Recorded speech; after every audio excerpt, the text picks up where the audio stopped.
সরবরাহ থাকলেও কাটছে না জ্বালানি তেলের সংকট। সিলেট বিভাগে ফিলিং স্টেশনে 14 ঘন্টার ধর্মঘটে দুর্ভোগ। পাম্প মালিকদের বিরুদ্ধে দাম বাড়াতে অপকৌশলের অভিযোগ।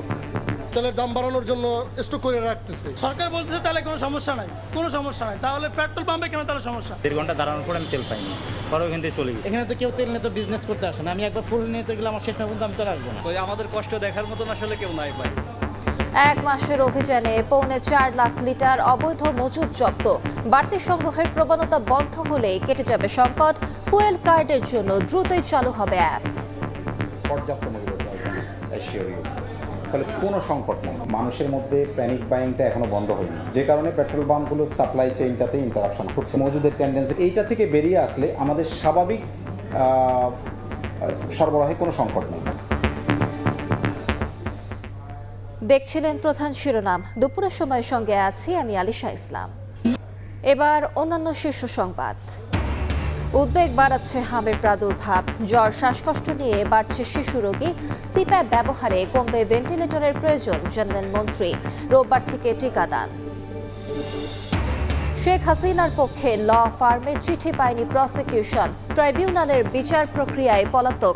সাজাপ্রাপ্ত আসামির আইনজীবী নিয়োগের সুযোগ নেই, জানালেন চিফ প্রসিকিউটর। 17 ঘন্টায়ও সরানো যায়নি হবিগঞ্জে লাইনচ্যুত 6টি বাগান। ছড়িয়ে পড়া তেল সংগ্রহের হিড়িক। সিলেটের সঙ্গে সারা দেশের রেল যোগাযোগ বন্ধ। শিডিউল বিপর্যয়ে ভোগান্তি। সড়ক ফুটপাত দখলমুক্ত করতে আজও অভিযান। রাজধানীর 8টি স্থানে বেশ কয়েকটি দোকান, হোটেল উচ্ছেদ। ফের বেদখলের চেষ্টা হলে কঠোর ব্যবস্থার হুঁশিয়ারি ডিএমপি। ইসরায়েলে একের পর এক ক্ষেপণাস্ত্র হামলা তেহরানের। সামরিক সক্ষমতা হারিয়েছে ইরান, দাবি ট্রাম্পের। শিগগিরই যুদ্ধ শেষ করার ইঙ্গিত।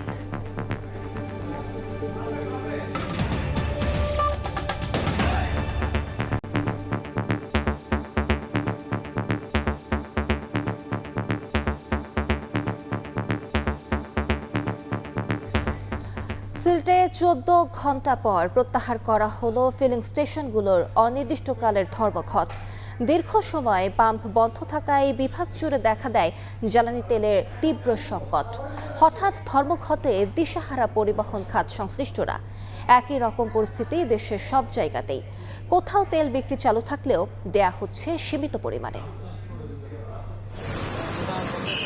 মধ্যপ্রাচ্য যুদ্ধের প্রভাবে জ্বালানি নিয়ে 1 মাসেরও বেশি সময় ধরে ভুগছে দেশবাসী। ঠিক এমন সময়ে বিভিন্ন দাবি দেওয়া আদায়ে অনির্দিষ্টকালের জন্য বন্ধ সিলেটের সব ফিলিং স্টেশন।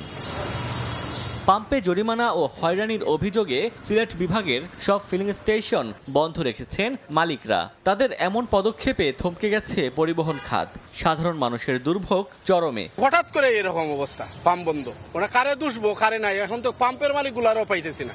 পাম্পের যদি কোনো অসুবিধা হতো আমরা বলতো যে খালকে অসুবিধা আছে, আপনারা গ্যাস বন্ধ, গ্যাস পাইবে না, এটা একটা সিন্ডিকেট করতেছে। শুধু সিলেটই নয়, জ্বালানি তেলের জন্য ভোগান্তি দেশ জুড়ে। দীর্ঘ সময় লাইনে দাঁড়িয়ে থাকলেও মিলছে না পর্যাপ্ত তেল। অসহনীয় ভোগান্তির দ্রুত নিরসন চান ভোক্তারা। সত্যি করে তেল আছে কিনা, নাকি তেল থাকা সত্ত্বেও দিচ্ছে না, আমরা এটা তদন্ত চাই। পাম্পে আসলে 100 টাকার তেল দেয়, আমার 100 টাকার তেল, 100 টাকার তেল আবার এখানেই পুততে হয়। এই সিন্ডিকেটকে ধরিয়ে শাস্তি দেওয়ার অনেক দরকার। সরকার বলতে আছে পাম্প তেল দেখা দায়িত্ব সরকারের।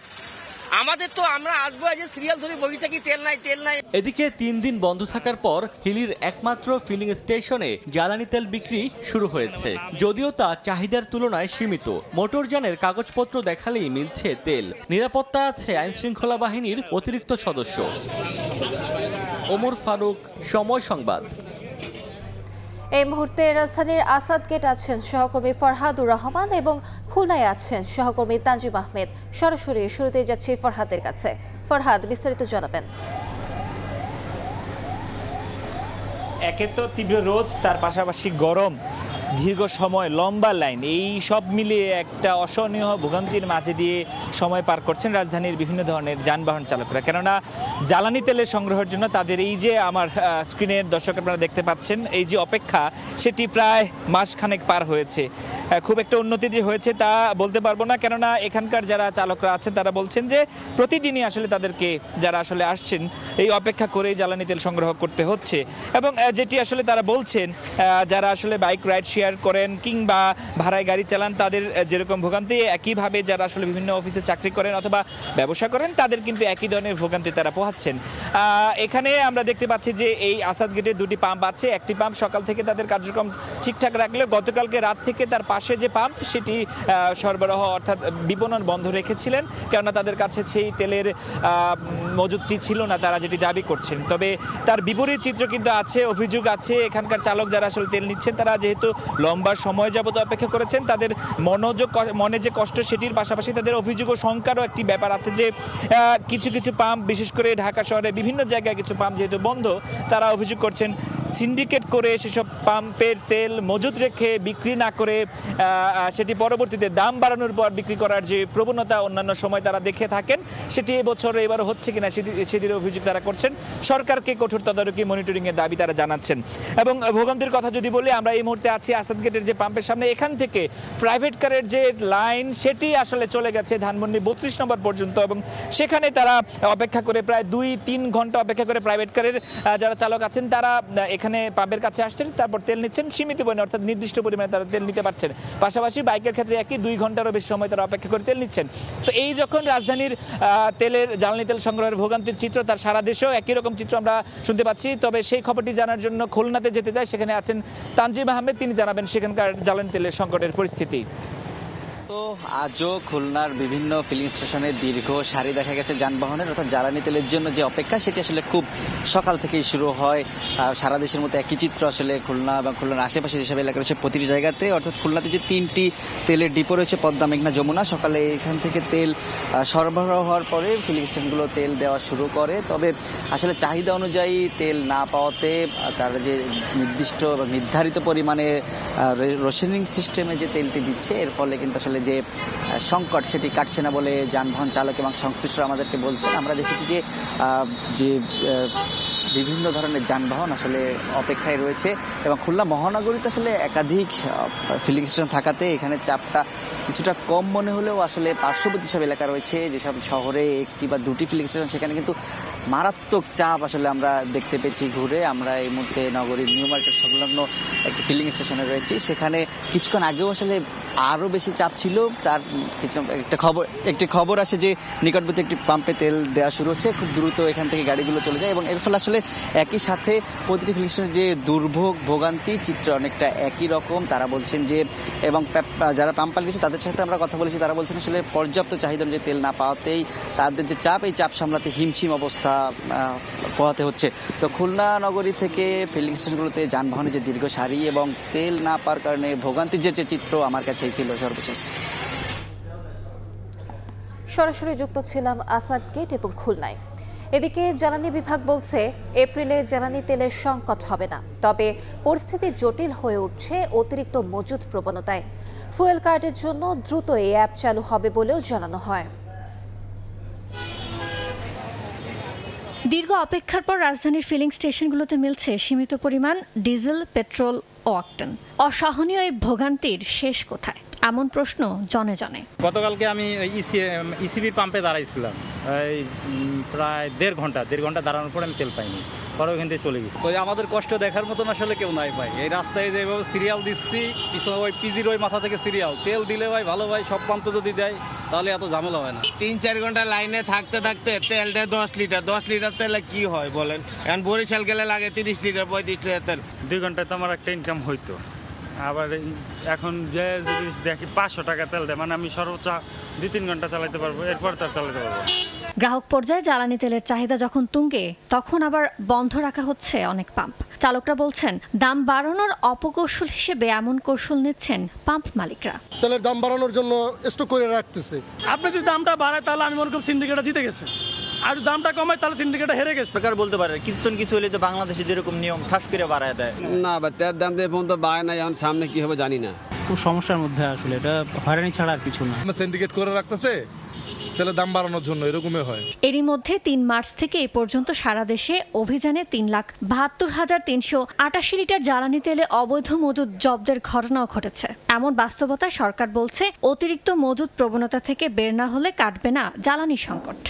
সব মিলে 3,72,388 88 লিটার জ্বালানি পণ্য উদ্ধার করা হয়েছে। একদম পর্যাপ্ত মজুদ আছে, একদম অ্যাসিওর ইউ।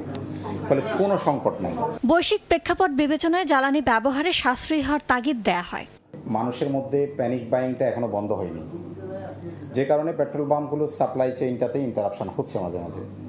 তারপরে হচ্ছে মজুদের টেন্ডেন্সিটা আমি প্রথমে আপনাদের মজুদের এটা শেয়ার করলাম। সপ্তাহ খানেকের মধ্যে ফুয়েল কার্ড দিতে অ্যাপ চালু করা হবে বলেও জানানো হয় জ্বালানি বিভাগের সংবাদ সম্মেলনে। হোপফুলি আমরা সপ্তাহখানেকের মধ্যে হয়তো কোথাও একটা পাইলট প্রজেক্ট হিসেবে আমরা চালু করব ইনশাআল্লাহ। জ্বালানি সংকটের প্রেক্ষাপটে দোকানপাট, শপিং মল খোলা রাখার সময়সীমার বিষয়ে সরকারের সঙ্গে আলোচনা করে শনিবার সিদ্ধান্ত হবে বলে জানিয়েছে বাংলাদেশ দোকান মালিক সমিতি। ইয়ানুর শিফাত, সময় সংবাদ, ঢাকা। এবার হাম সংক্রমণের খবর। উদ্বেগ বাড়াচ্ছে হামের প্রাদুর্ভাব। জ্বর, শ্বাসকষ্ট নিয়ে হাসপাতালে রোগীর চাপ। রাজধানীর শিশু হাসপাতালে সিপ্যাপ ব্যবহার কর্মশালায় স্বাস্থ্যমন্ত্রী জানান, এখন থেকে নিউমোনিয়া, শ্বাসকষ্টের চিকিৎসায় কমবে ভেন্টিলেটরের প্রয়োজন। সেই সঙ্গে স্কুল কার্যক্রম সীমিত করার কোনো সিদ্ধান্ত হয়নি বলেও জানান তিনি। দ্রুত গতিতে সারা দেশে ছড়িয়ে পড়েছে হাম। আক্রান্ত রোগীর শারীরিক অবস্থা আরও খারাপ করছে নিউমোনিয়া, যার কারণে শিশুদের প্রয়োজন হচ্ছে ভেন্টিলেশন। এবার শ্বাসকষ্টের চিকিৎসায় প্রাথমিক ভেন্টিলেশন সিস্টেম বাবল সিপ্যাপের উদ্ভাবন করল ICDDRB। বৃহস্পতিবার এর ব্যবহারের প্রশিক্ষণ কর্মসূচির উদ্বোধন করেন স্বাস্থ্যমন্ত্রী। জানান, হাম দেশে বজ্রপাতের মতো ছড়ালেও অল্প সময়ের মধ্যেই সব ধরনের প্রস্তুতি নিয়েছে সরকার। এমন হঠাৎ করে বজ্রপাতের মতন এসে পড়েছে আমাদের উপর, যেটার কোনো রকম প্রস্তুতি আমাদের কাছে ছিল না। তার মধ্যে আমাদের একটি হাসপাতাল কর্তৃপক্ষের অবহেলার কারণে আমাদের অনেকগুলি সন্তান অকালে ঝরে গেছে। এক প্রশ্নের জবাবে স্বাস্থ্যমন্ত্রী জানান, গত বছরগুলোতে হামের টিকাদান কর্মসূচি ন্যূনতম 95% সফল করতে না পারায় এবার আক্রান্ত বেড়েছে। 20-21 সনে হামের টিকা দেওয়া হয়েছিল 1 মাস। যদি টিকাটা কন্টিনিউ করতো মিজেলসের, তাইলে কিন্তু এটা হতো না। ওই 4 বছরের গ্যাপটার কারণে হয়েছে, প্লাস কোভিডকালীন সময়ে এই টিকাটার প্রচলন ছিল না, দিতে পারতো না, দেয় নাই। এই দুইটা কারণে number of the people unvaccinated বাইরে গেছে, যেই কারণে মিজেলসের আক্রমণ হয়েছে। এটা তো আমরা দায়ী না, বিগত সরকার। রাজধানীর শিশু হাসপাতালে গত 24 ঘন্টায় 17 শিশু হাম নিয়ে ভর্তি হয়েছে। বর্তমানে চিকিৎসা নিচ্ছে 58 জন। মুরসালিন হক জুনায়েদ, সময় সংবাদ, ঢাকা। ঢাকার বাইরেও হাম আক্রান্তের হার আশঙ্কাজনক। জ্বর, র্যাশ, কাশির উপসর্গ নিয়ে হাসপাতালে ভর্তি হচ্ছে শিশুরা। গত 24 ঘন্টায় রাজশাহী মেডিকেল কলেজ হাসপাতালে এক শিশুর মৃত্যু হয়েছে। উপসর্গ দেখা মাত্র আইসোলেশনে থাকার পরামর্শ চিকিৎসকের।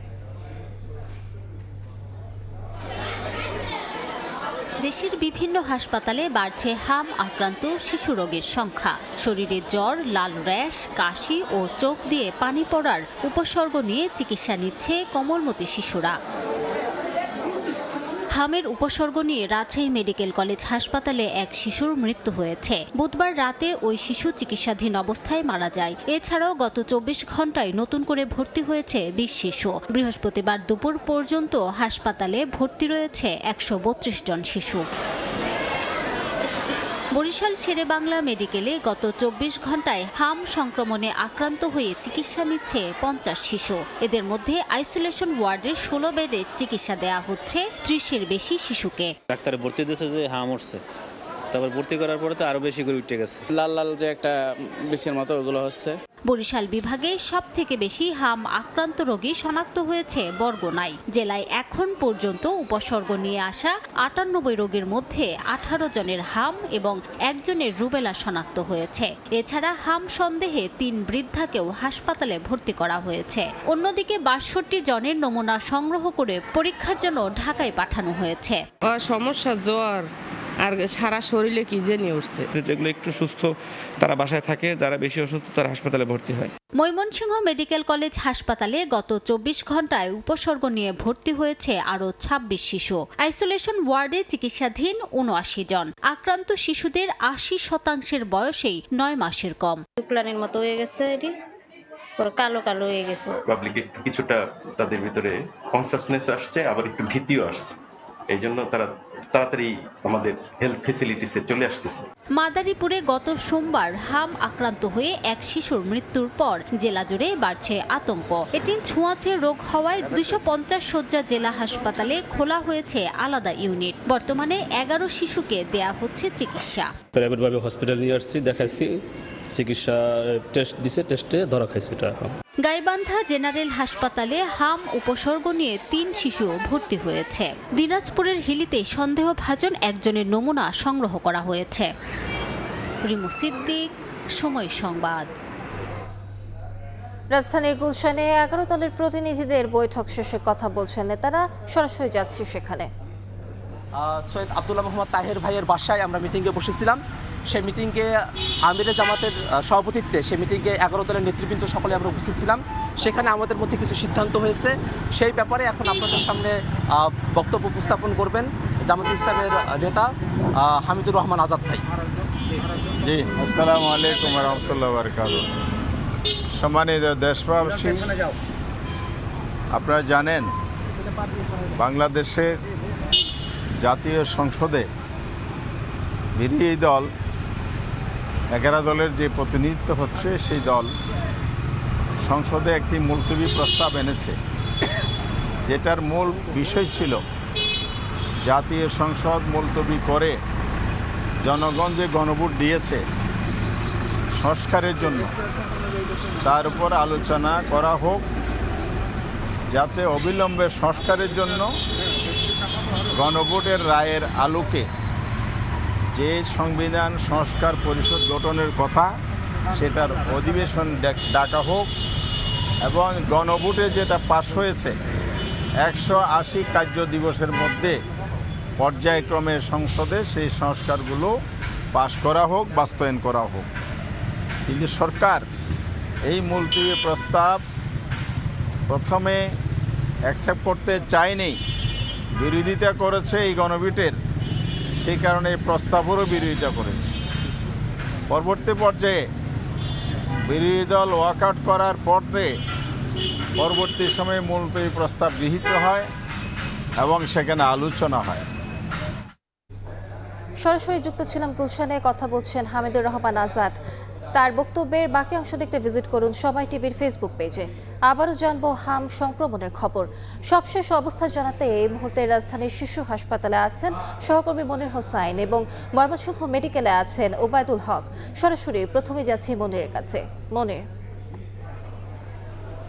সংক্রামক ব্যাধি হামের প্রাদুর্ভাব সবচেয়ে বেশি দেশে ছড়িয়েছে গত অর্থাৎ মার্চ মাসে। এপ্রিলের আজকে দ্বিতীয় দিন, এই দুদিনেও কিন্তু যে প্রভাব সেই প্রভাব কিন্তু অব্যাহত রয়েছে।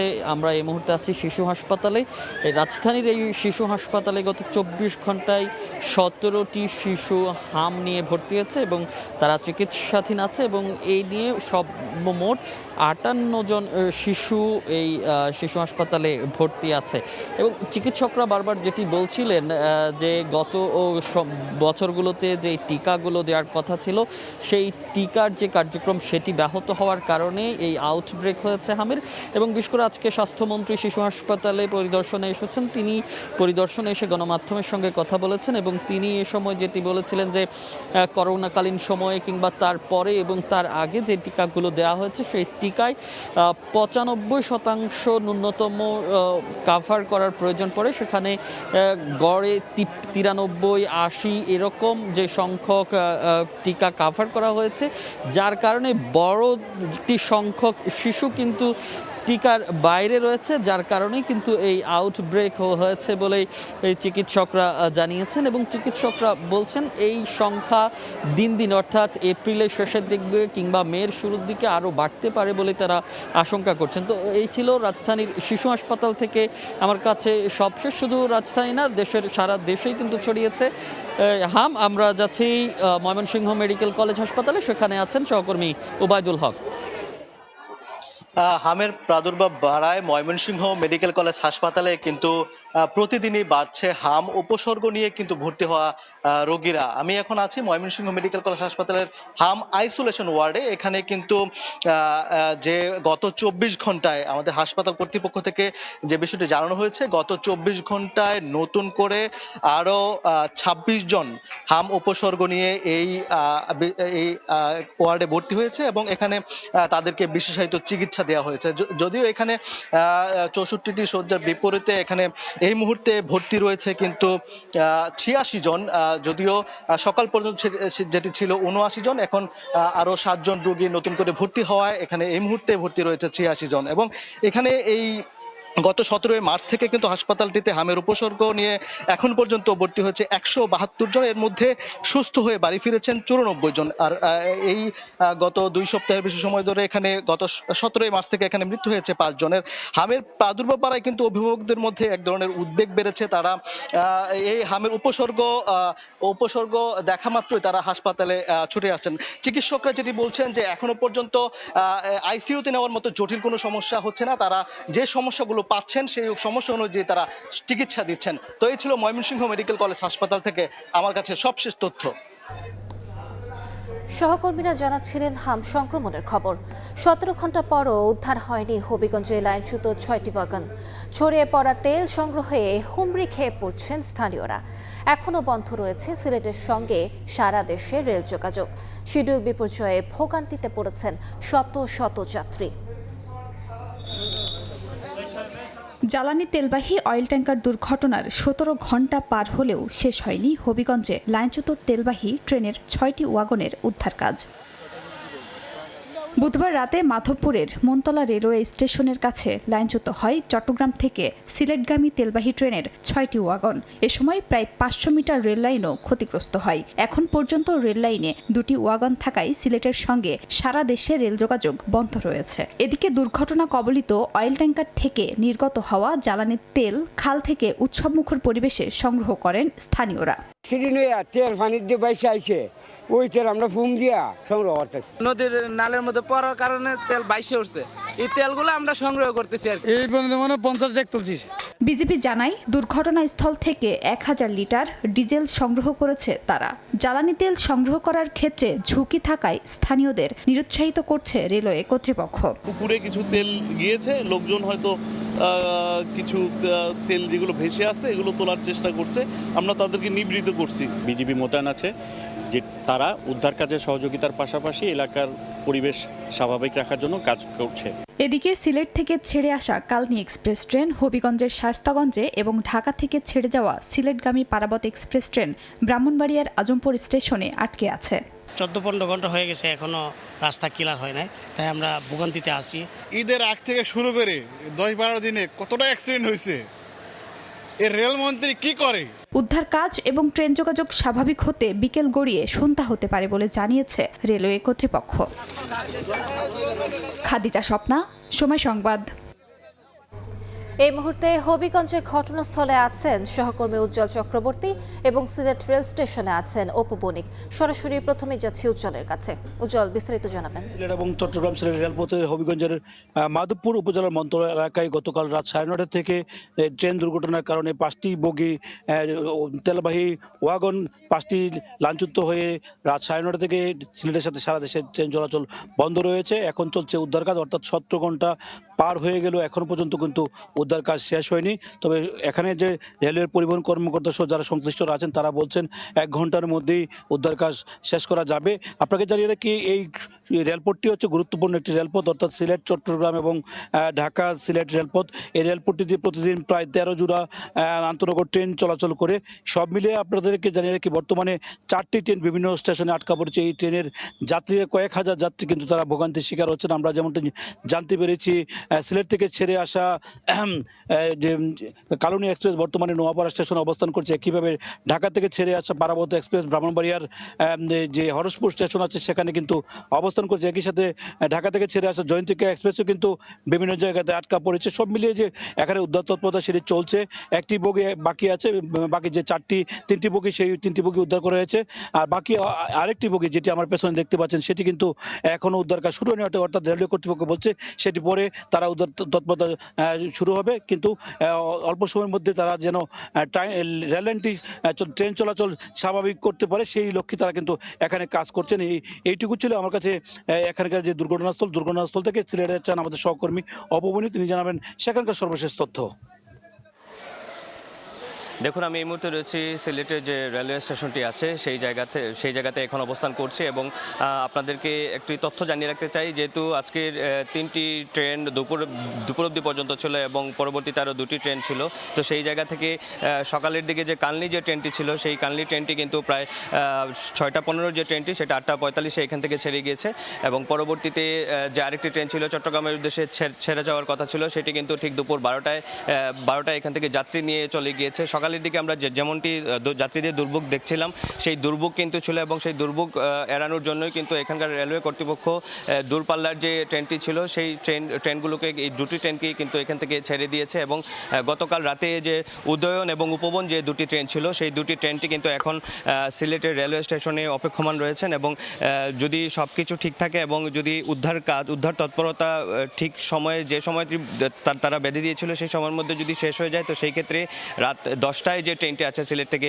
ছেড়ে যাওয়ার কথা সেই ট্রেনটি কিন্তু সিলেট থেকে ছেড়ে যাবে এবং পরবর্তীতে রাত 11টার দিকে যে ট্রেনটি আছে সেই ট্রেনটি কিন্তু এখান থেকে ছেড়ে যাবে। তবে এখানকে যাত্রীর যে ভোগান্তির যে বিষয়টি সেই বিষয়টি আমরা লক্ষ্য করেছিলাম। এখন বর্তমানে যারা যাত্রীরা আছেন তারা কিন্তু অপেক্ষমান রয়েছেন পরবর্তী যে ট্রেনটি রয়েছে সেই ট্রেনগুলোর টিকিট কেনার জন্য। তারা এখান থেকে বিভিন্ন গন্তব্যে চলে যাবেন এবং স্টেশন মাস্টারের সাথে কথা বলছিলাম, তারা যেমনটি বলছিলেন অধিকাংশ যে টিকিটগুলো ছিল সেগুলো কিন্তু তারা চেষ্টা করছেন রিফান্ড করার জন্য এবং বিকেলে 4টার দিকে যে ট্রেনটি আসার কথা পারাবত সেটি কিন্তু হরসপুরে এখন অবস্থান করছে, সেটি কিন্তু যদি ঠিক সময়ে ছেড়ে আসতো তো সেই ক্ষেত্রে 4টার দিকে এসে সিলেটে পৌঁছতো। তো এই পর্যন্ত 4টার যে ট্রেনটি সেটি কিন্তু এখান থেকে ছেড়ে যাওয়ার এখন আর কোনো সম্ভাবনাই নাই, সেটাই তারা বলছেন, যেহেতু ট্রেনটি কিন্তু এখন পর্যন্ত সিলেট স্টেশনে আসেনি এবং সেই ক্ষেত্রে এই ট্রেনের যারা টিকিট কেটেছিল তাদেরকে রিফান্ড করার কথা বলেছেন এখানকার স্টেশন ম্যানেজার বিকেল 5টার পরে। তো সেই ক্ষেত্রে এখানে কিছুটা যাত্রীদের মধ্যে স্বস্তি ফিরে এসেছে, সেটাই ওনারা আমাদেরকে বলছেন। তো এই ছিল সিলেটের রেলওয়ে স্টেশন থেকে আমাদের যাত্রীদের ভোগান্তির একদম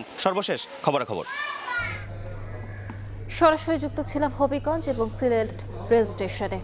বিচার নিয়ে সাবেক প্রধানমন্ত্রী শেখ হাসিনার পক্ষে ব্রিটিশ আইনি প্রতিষ্ঠানের কোনো চিঠি পায়নি prosecution. Chief prosecutor Aminul Islam বলেন, পলাতক বা সাজাপ্রাপ্ত আসামি ট্রাইব্যুনালের বিচার প্রক্রিয়ায় আইনজীবী নিয়োগ দেওয়ার সুযোগ নেই। এ ধরনের চিঠি আদালত অবমাননার শামিল বলেও মনে করেন তিনি। কোনো আইনি পদক্ষেপ নিতে হলে আদালতে আত্মসমর্পণ ছাড়া শেখ হাসিনার পথ খোলা নেই বলেও জানান আমিনুল ইসলাম। গত বছরের 17 নভেম্বর জুলাই আগস্টের হত্যাযজ্ঞের মামলায় সাবেক প্রধানমন্ত্রী শেখ হাসিনাকে মৃত্যুদণ্ড দেন আন্তর্জাতিক অপরাধ ট্রাইব্যুনাল। রায়ের আগে কয়েক দফা পত্রিকায় বিজ্ঞপ্তি ও নোটিশ দেওয়া হলেও তিনি আদালতে হাজির হননি। ফলে আইনি বাধ্যবাধকতায় শেখ হাসিনাকে অনুপস্থিতি দেখিয়ে তার পক্ষে আইনজীবী নিয়োগ দিয়ে শেষ হয় বিচার কাজ। জুলাই হত্যাযজ্ঞের মামলায় আরেক পলাতক আসামি মোহাম্মদ আলী আরাফাত দাবি করেছেন, ট্রাইব্যুনালের রায়ের বিরুদ্ধে আইনগত পদক্ষেপ নিয়েছেন শেখ হাসিনা। ব্রিটিশ আইনি প্রতিষ্ঠান কিংসলি নেপোলি নামক প্রতিষ্ঠান 30 মার্চ ইমেইলের মাধ্যমে শেখ হাসিনার পক্ষে চিঠি দিয়েছেন বলে জানানো হয়। চিঠিতে অনুপস্থিতিতে বিচার করায় আন্তর্জাতিক আইন এবং ন্যায্য বিচারের মৌলিক মানদণ্ড লঙ্ঘন করা হয়েছে বলে দাবি করা হয়। বৃহস্পতিবার নিজ কার্যালয়ে এক ব্রিফিংয়ে চিফ প্রসিকিউটর আমিনুল ইসলাম জানান, এমন কোনো চিঠি পায়নি আন্তর্জাতিক অপরাধ ট্রাইব্যুনাল। কোনো আইনি পদক্ষেপ নিতে হলে আদালতে আত্মসমর্পণ ছাড়া শেখ হাসিনার কোনো পথ খোলা নেই বলেও জানান আমিনুল ইসলাম। যে একজন পলাতক আসামির পক্ষে পৃথিবীর কোনো ল ফার্ম সেটা লিগেলি তারা এরকম লিখতে পারেন না। এই জাতীয় কার্যক্রম শুধু বেআইনি নয়, এই জাতীয় কার্যক্রম আমাদের ট্রাইব্যুনালের কার্যক্রমকে মানে প্রশ্নবিদ্ধ করার এবং এটা কন্টেম্পচুয়াস। এই ধরনের চিঠি আদালত অবমাননার শামিল মন্তব্য করে তিনি বলেন, পলাতক বা সাজাপ্রাপ্ত আসামির ট্রাইব্যুনালে বিচার প্রক্রিয়ায় কোনো আইনজীবী নিয়োগ দেওয়ার সুযোগ নেই। দৃশ্যত এটা আদালত অবমাননার শামিল। সেখানে লেখছে we act on behalf of Sheikh Hasina. তার মানে কি এটা লবিস্ট? তাহলে দেখেন কত অডাসিটি।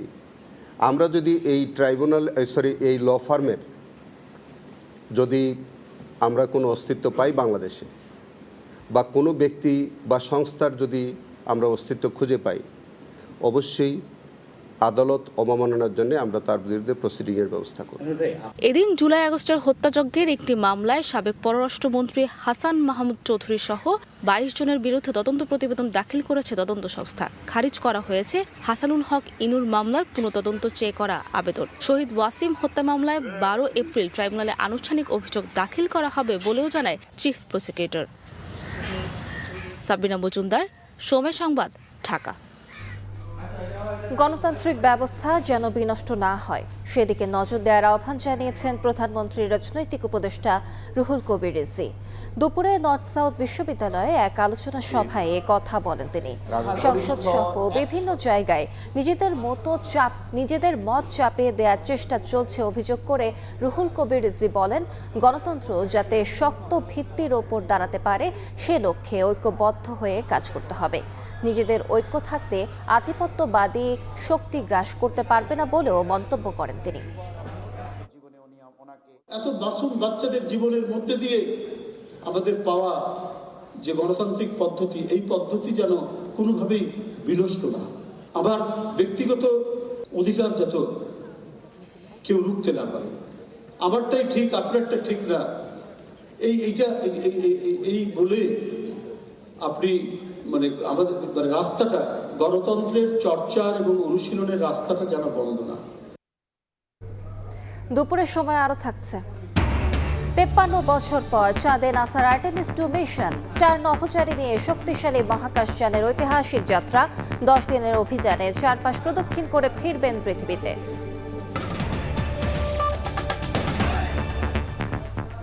সড়ক ফুটপাত দখলমুক্ত করতে দ্বিতীয় দিনের মতো রাজধানীতে ডিএমপির ভ্রাম্যমাণ আদালতের অভিযান। ঢাকা মেডিকেল কলেজ, ফুলবাড়িয়া, চাংখারপুল, মিরপুর সহ 8টি স্থানে চলে এ অভিযান। দোকানের বাইরে বর্ধিতাংশ রাখায় জরিমানা ও ভাসমান দোকান উচ্ছেদ করা হয়েছে। উচ্ছেদের পর আবারও দোকান বসানোর চেষ্টা করা হলে কঠোর ব্যবস্থার হুঁশিয়ারি দিয়েছে পুলিশ।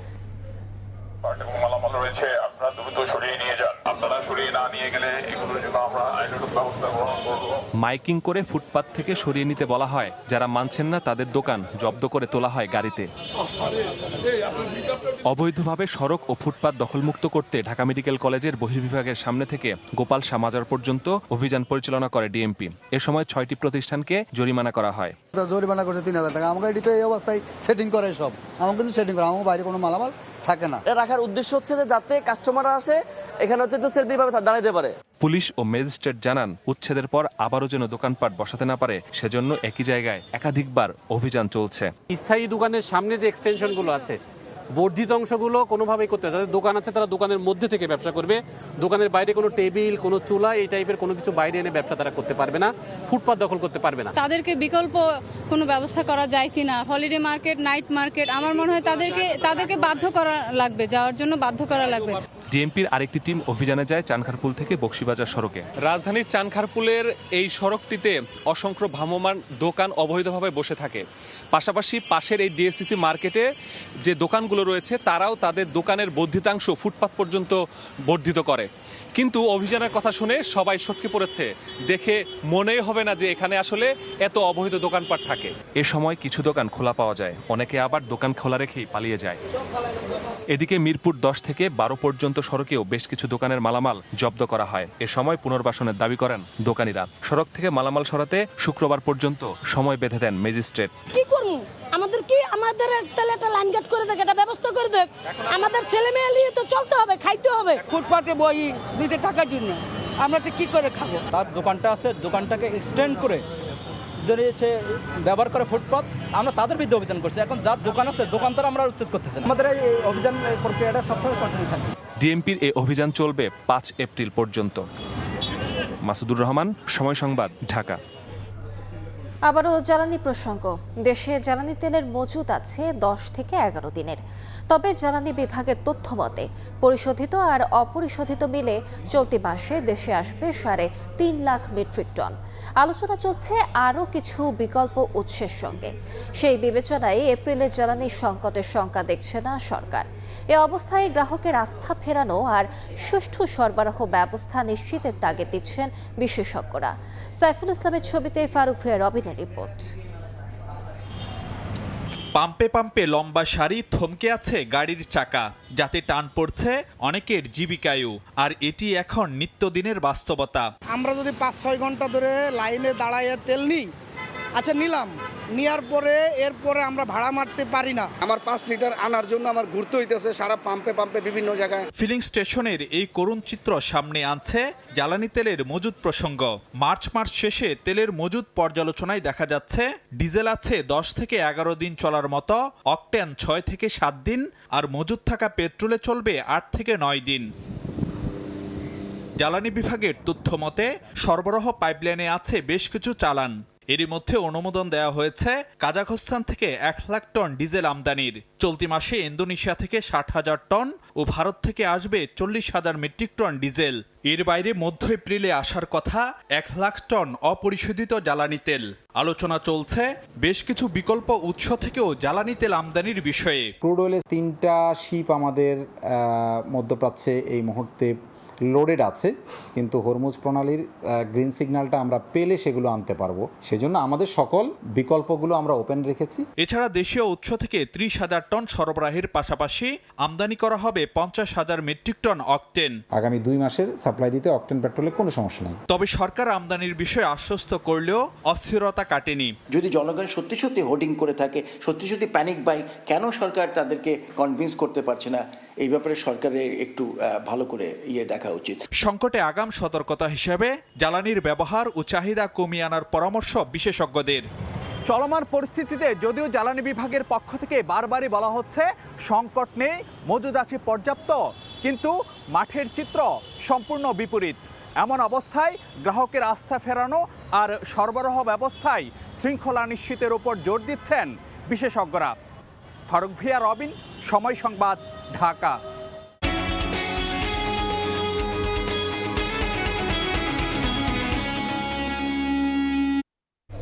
হরমুজ প্রণালীতে আটকে থাকা 1 lakh metric ton crude oil বোঝাই জাহাজ ছাড় করিয়ে আনতে ইরানের সঙ্গে কূটনৈতিক আলোচনা চালিয়ে যাচ্ছে বাংলাদেশ।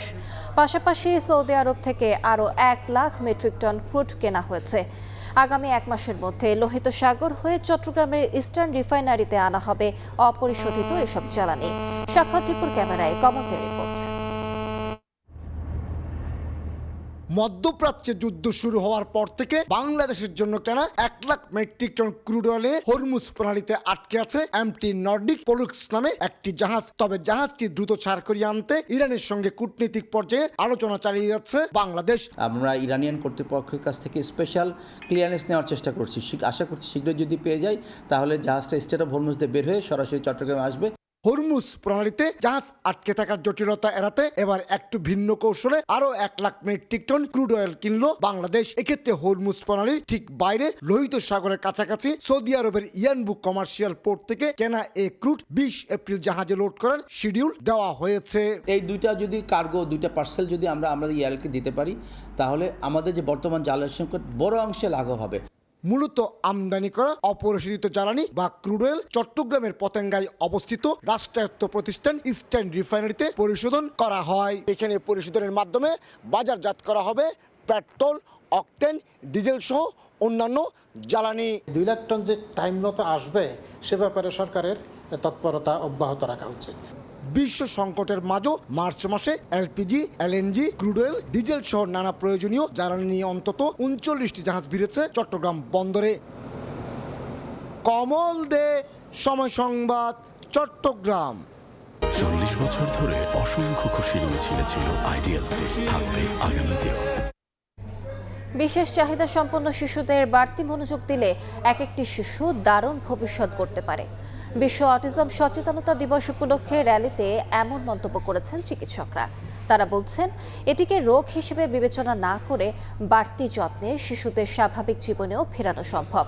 অভিভাবকরাও বলছেন এমন শিশুদের বড় করা চ্যালেঞ্জিং হলেও প্রয়োজন সামাজিক সহনশীলতা। ছোট্ট আরোয়া, বয়স মাত্র 5 বছর। এ বয়সের অন্যান্য শিশুদের মতো তার চলাফেরা ঠিক স্বাভাবিক নয়। রং হাতে নিয়ে কি আঁকছে তা জানে না সে, তাই তো মায়ের চেষ্টায় লাল সবুজের পতাকার আকৃতি।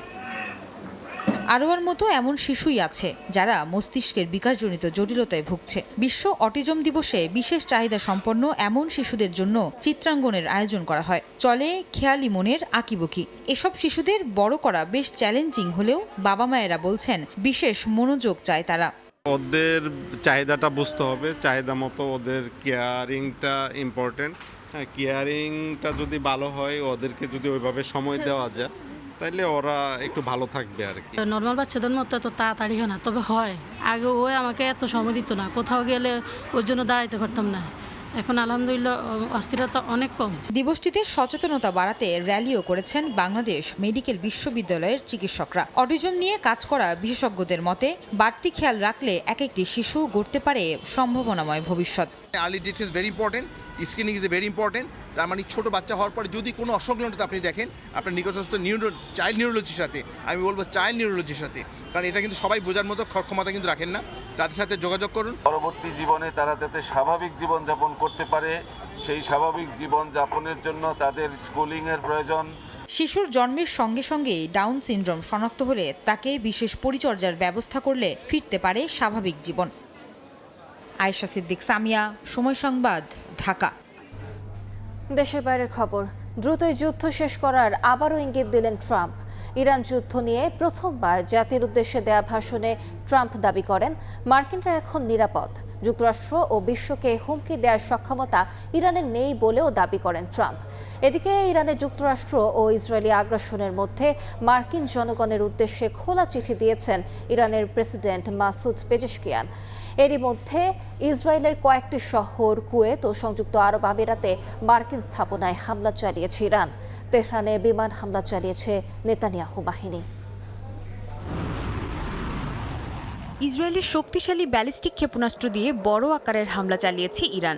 এতে কয়েকজন আহত হওয়ার খবর পাওয়া যায়। মধ্যপ্রাচ্যের বিভিন্ন দেশেও মার্কিন স্থাপনায় হামলা অব্যাহত রেখেছে আইআরজিসি। কুয়েত ও সংযুক্ত আরব আমিরাত একাধিক ক্ষেপণাস্ত্র ও ড্রোন ভূপাতিতের দাবি করে। ইরানে গত 2 দিনে 4 শতাধিক হামলা চালিয়েছে আইডিএফ। এর মধ্যে ইরানের প্রতিরক্ষা মন্ত্রণালয়ের কেন্দ্রীয় কমপ্লেক্স সহ 15টি গুরুত্বপূর্ণ অস্ত্র উৎপাদন কেন্দ্রকে লক্ষ্যবস্তু করার দাবি তাদের। তেল আবিবের দাবি, এই বিশেষ অভিযানে তেহরানের অত্যাধুনিক ক্ষেপণাস্ত্র সংরক্ষণের জায়গাগুলো গুঁড়িয়ে দেওয়া হয়েছে।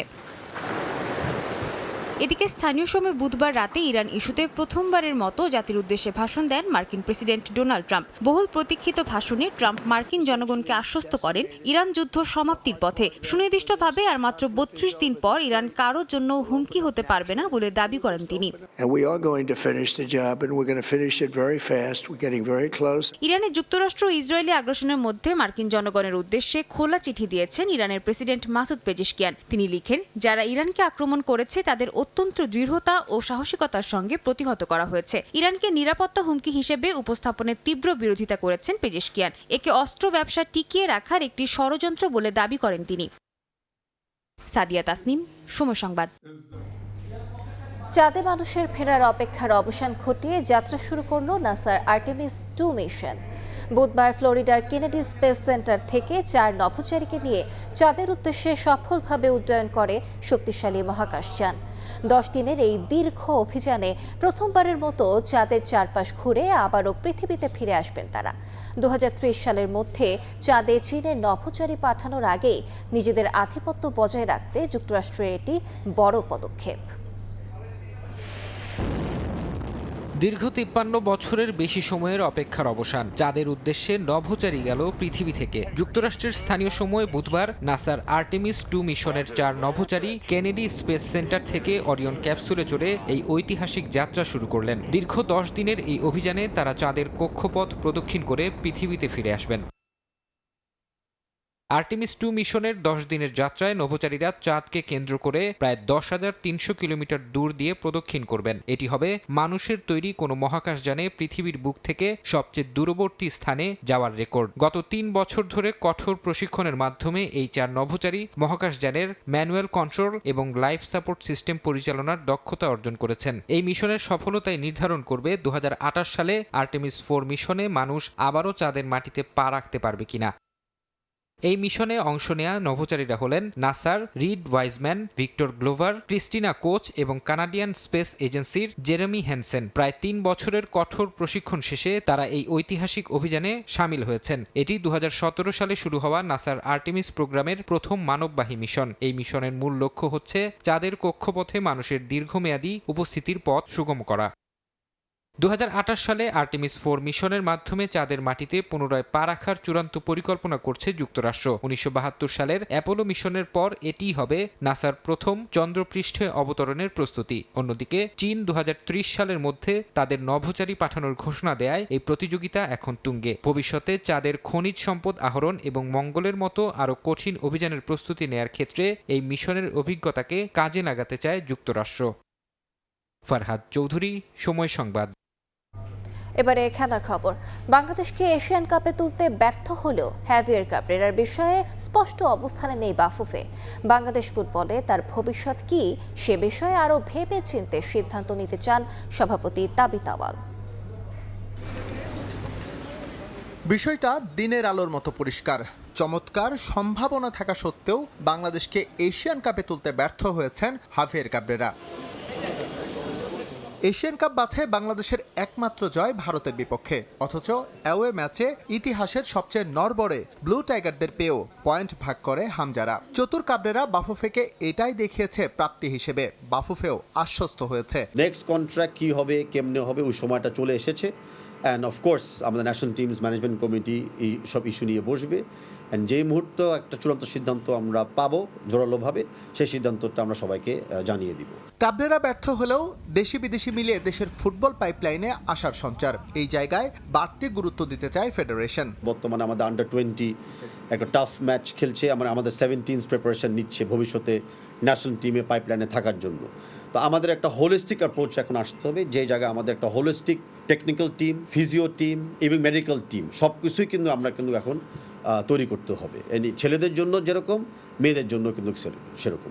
তবে উন্নতির আভা থাকলেও বয়সভিত্তিকে দেশি প্রবাসী ফুটবলারদের সমন্বয়হীনতার বদনাম থেকে বেরোতে পারেনি দেশের ফুটবল, যে বিষয়টি আরও গভীরভাবে মনিটরিং করে সমাধানের পথ খুঁজছে Bafufe.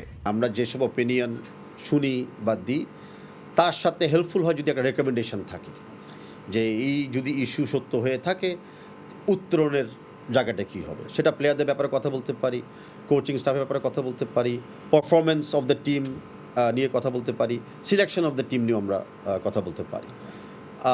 But as I said, আমি কোনো কমেন্ট বা কোনো ওপিনিয়ন আমরা ইগনোর করি না।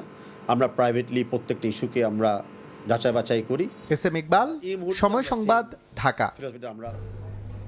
এ পর্যায়ে শীর্ষ সংবাদগুলো জানিয়ে দিচ্ছে আরেকবার। সরবরাহ থাকলেও ফিলিং স্টেশনে কাটছে না জ্বালানি তেলের সংকট। পাম্প মালিকদের বিরুদ্ধে অপকৌশলের অভিযোগ গ্রাহকদের। ফুয়েল কার্ডের জন্য দ্রুতই চালু হবে অ্যাপ। উদ্বেগ বাড়াচ্ছে হামের প্রাদুর্ভাব। জ্বর, শ্বাসকষ্ট নিয়ে বাড়ছে শিশু রোগী। সিপ্যাপ ব্যবহারে কমবে ভেন্টিলেটরের প্রয়োজন, জানালেন মন্ত্রী। রোববার থেকে টিকাদান। এবং গণভোটের রায় বাস্তবায়নের দাবি নিয়ে রাজপথে নামছে 11 দলীয় ঐক্য। শনিবার বিকেলে বায়তুল মোকাররমের উত্তর গেটে বিক্ষোভ মিছিল ও সমাবেশ ঘোষণা। এই ছিল দুপুরের সময়। এরপর বিকেল 3টার সময় সংবাদ নিয়ে আসছি কিছুক্ষণ পর। সঙ্গে থাকুন সময়।